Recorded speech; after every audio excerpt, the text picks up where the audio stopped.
بحیرہ عرب کے مشرقی سواحل پر رند کچھ ہے، جس کے شمال میں کچھ فاصلے پر صوبہ سندھ کا مغربی ساحل ہے۔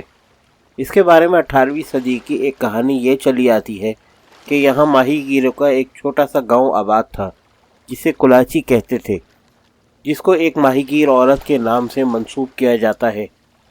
دوسری کہانی یہ ہے کہ اس جگہ کا نام کلانچی تھا اور اس گاؤں کے ارد گرد مٹی کی دیواریں اور خندقیں تھیں۔ ان دیواروں یا فصیلوں میں 2 دروازے تھے، ایک سمندر کے رخ جس کو کھارا در کہتے تھے اور دوسرا لیاری ندی کی طرف جس کو میٹھا در کہتے تھے۔ اس دوسری روایت میں یہ بھی ہے کہ کنلانچ ایک بلوچ قبیلہ تھا جس نے اپنے تجارتی مقصد سے ایک گاؤں بسایا تھا اور اسے اپنا مرکز بنایا تھا۔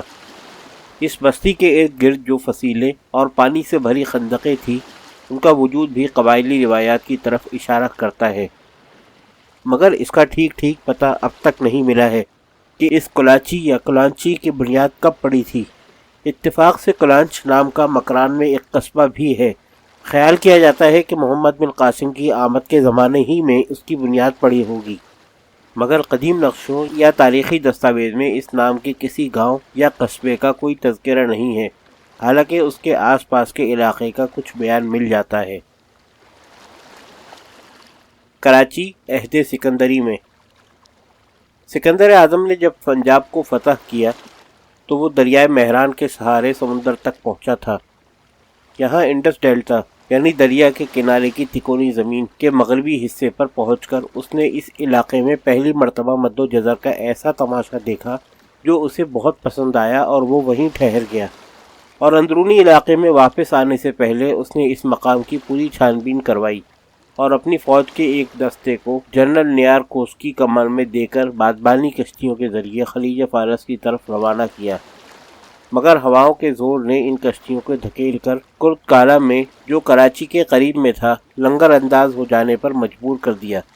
اس مقام کے قریب ہی ایک قبیلہ آباد تھا جس کا نام انگریزی میں عربیس دیا گیا ہے۔ کیا یہ عربی یا اعرابی کی جمع ہے؟ اس کی تحقیق ہونی چاہیے۔ بہرحال کرت کالا سے یہ فوجی دستہ پھر روانہ ہوا تو اب کے یہ لوگ داہنے ہاتھ کی اس پہاڑی کے دامن سے ہو کے گزرے جس کو انہوں نے ایروز کا نام دیا۔ اب وہی جگہ کلفٹن کے نام سے مشہور ہے۔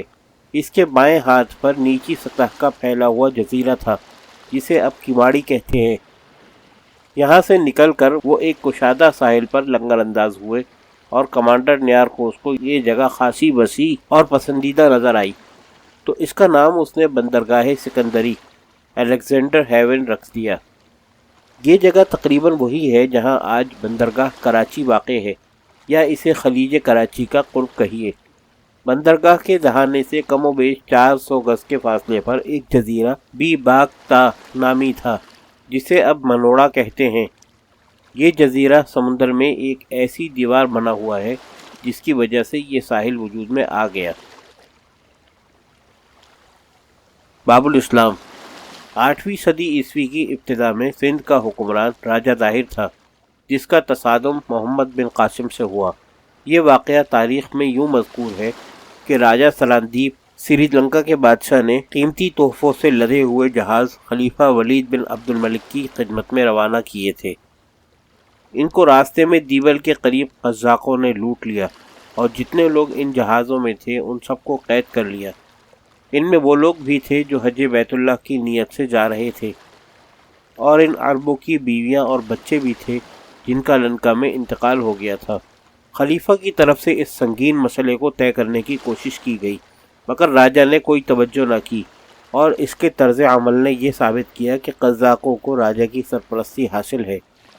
کشمکش بڑھی اور آخر کار خلیفہ نے سن 92 ہجری میں 17 سال کے نوجوان محمد بن قاسم کی سرکردگی میں ایک مختصر فوج گرفتار شدہ مسلمان عورتوں اور بچوں کی رہائی اور جہازوں کی واگزاری کی خاطر روانہ کی۔ راجہ ظاہر کا قلعہ دریائے سندھ کی ایک شاخ کے کنارے واقع تھا جسے دیول یا دیبل کہتے تھے۔ محمد بن قاسم خود قدیم بلوچستان و مکران کے بری راستے سے دیبل کی طرف بڑھے اور ان کا بحری بیڑا بحر عرب کے راستے خلیج فارس سے پہنچا۔ جنگ ہوئی اور اس جنگ میں راجہ کو شکست ہوئی محمد بن قاسم نے فتح کے بعد مقامی باشندوں کے ساتھ فیاضانہ سلوک کیا اور مسلمانوں کے برابر درجہ دیا۔ سندھ کی غالب ترین اکثریت بدھ مت کے ماننے والوں کی تھی۔ مسلمانوں نے بدھ مت کے پیروکاروں کو برہمنوں کی ظالمانہ و معاندانہ گرفت سے نجات دلوائی تھی۔ ان لوگوں نے بھی مسلمانوں سے پورا تعاون کیا، بڑے بڑے عہدے پائے اور مل جل کر زندگی بسر کی۔ مسلمانوں کی فراخ دلی، وسعت قلبی، انسانیت دوستی اور اخلاص کا یہ اثر ہوا کہ اسلام اس خطے کے طول و عرض میں تیزی سے پھیلا۔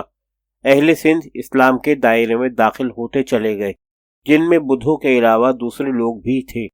یہی سبب ہے کہ سندھ کو باب الاسلام کہا جاتا ہے، اگرچہ تاریخی طور پر اس سے بہت پہلے مسلمان عرب مالابار کے ساحل پر اتر چکے تھے اور ان کی وجہ سے وہاں کے لوگ اسلام کے دائرے میں آ چکے تھے۔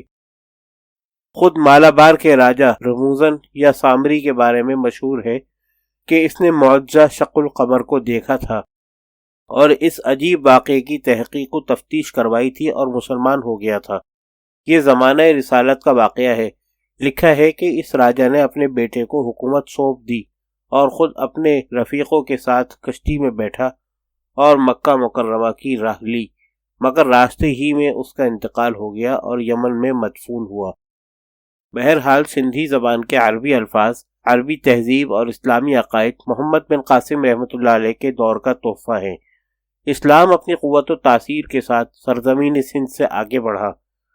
سن 96 ہجری تک بندرگاہ سورت سے کشمیر تک تمام مغربی علاقے محمد بن قاسم رحمۃ اللہ علیہ کے ماتحت آ چکے تھے، اس لیے اسلام کی تاریخ میں سندھ کی اہمیت زیادہ ہے۔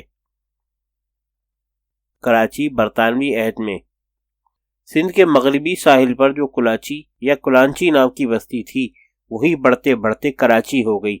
بمبئی پر پہلے پرتگالیوں کا قبضہ تھا۔ سن 1661 میں پرتگال کی شہزادی کیتھرائن آف برگانزا کی شادی چارلس دوم شاہ انگلستان سے ہوئی تو پرتگال نے شہزادی کے جہیز میں بمبئی کو برطانیہ کے سپرد کر دیا اور یوں بمبئی پر برطانیہ کا قبضہ ہوا۔ برطانیہ نے اسی بندرگاہ کو بعد میں سندھ پر قبضہ کرنے کے لیے استعمال کیا اور جنرل چارلس نیپیئر کو اس مہم پر تعینات کیا۔ چنانچہ 7 ستمبر سن 1842 کو اس کی فوجیں کراچی کے ساحل پر اتریں۔